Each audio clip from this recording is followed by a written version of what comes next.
Israel's Defense Minister Benny Gantz tweeted that his country is offering Lebanon medical humanitarian aid following the explosion. Mr. Gantz said Israel had reached out through diplomatic channels to offer humanitarian aid and support.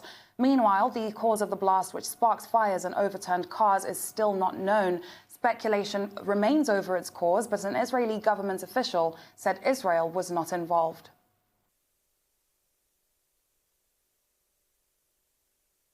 And for more on this, we can now speak to Hadi Nasrallah, an independent political researcher and an activist who witnessed the explosion. We've been looking at this. Hadi, talk to us. We're glad to see that you are physically okay, and we hope all your loved ones are actually okay too. But can you give us an account of what you witnessed yesterday?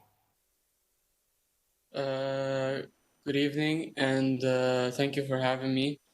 Basically, what we've all witnessed yesterday in Lebanon and Beirut specifically was something beyond comprehension. It's something no words can actually explain.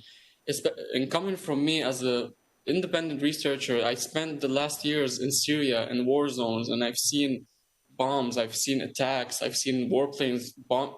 This is something I cannot explain, not like other things. Yesterday, I was coming back from my friend's house in my taxi cab. We passed next to the fire. The fire was happening already. There was initially a first explosion that I didn't hear, so I didn't know about it. We passed next to the smoking area, and when we went through the buildings, suddenly I lost my hearing, and I felt some sort of pressure on my chest, and I couldn't speak. I didn't know what was happening. I wanted to talk to the driver. I want to make sure that he's okay, I'm okay, what's happening? He stopped the car, suddenly he turned around. I looked into his eyes, I knew that something was wrong with both of us. Then suddenly all the glass shattered on the car, the glass of other cars, buildings, it was raining glass all over the city. It was shocking. We saw something white exploding. It wasn't, because I was too close, maybe I didn't hear quite the explosion, but it was just the pressure and the buildings. I felt like the buildings are collapsing because so many glass just falling down. I ran out of the car, made sure the driver is okay, went back home. My home is around 3 kilometers away from the explosion, and the glass was also broken. My neighborhood, everything, it reached that far, the radiation, which was very shocking. So we thought it was multiple explosions, not just one, because each area in Beirut was experiencing the same thing. Even people outside Beirut were experiencing the same things. Hadi, words honestly fail me, and I wish we were speaking under better conditions. I'm just glad to see that you're physically okay and to hear that your loved ones are doing okay. Lebanon's prime minister has come out to say that the Beirut explosions were caused by an estimated 2,750 tons of ammonium nitrate that were left unsecured for 6 years in a warehouse. And just to put that into perspective, the 1995 Oklahoma bombings were 2 tons of ammonium nitrate. How do you react to this? I mean, I'm not surprised if it's the government's fault. I mean, I've been on the streets since last October protesting the government corruption, protesting the government, and thus this new government that was formed for us, it's basically orchestrated by the old government, by the old elite. So their corruption is killing us. So whoever is responsible for this, I mean, there's a lot of theories coming out right now how the explosion occurred. Was it intentional? Was it accidental? We don't know. But what we know is the substances, the explosives were already there.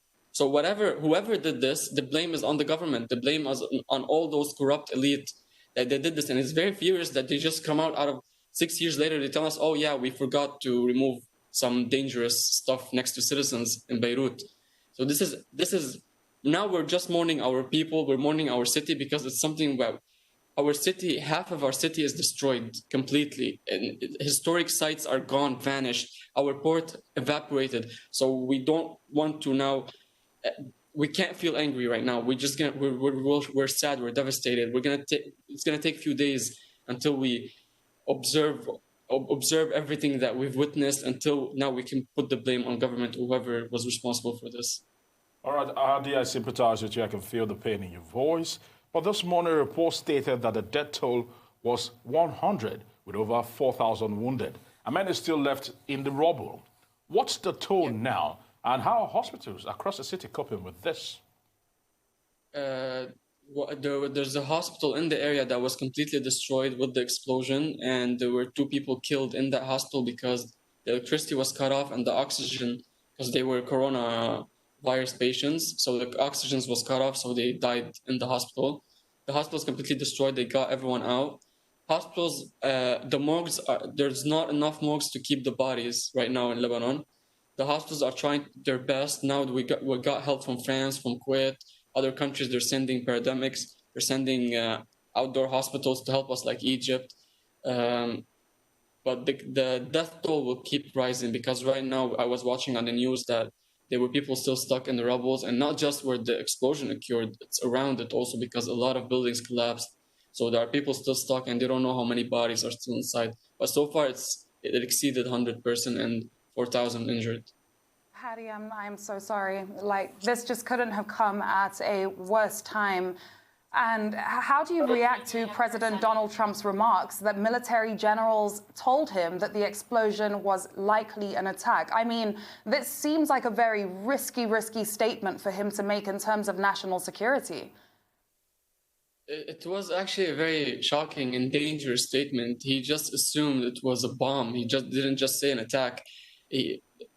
I mean, he could be right, he could be wrong, but it's something we cannot just say. It's been only hours since the explosion happened. At least we need to wait for investigations or for officials to say where. You can't just speculate it's a bomb attack. That's something that can, especially in a region like the Middle East, that can lead to even serious escalations with neighboring countries if we put the blame on them.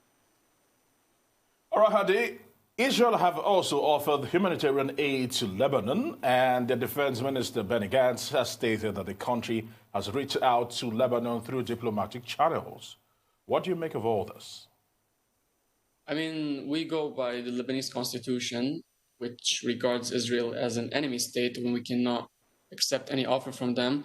And to be fair, if they want to give us help, they should make up for all the wars they made, the aggressions. When they attacked Lebanon, they cost us billions of dollars of damages, and they killed thousands of civilians, and they did an oil spill in one of our ports, which is worth around $38 million, which they didn't pay for, although the UN told them that they are responsible for it. So if they want to help, let them start with what they caused first, and then they can help with what's happening now.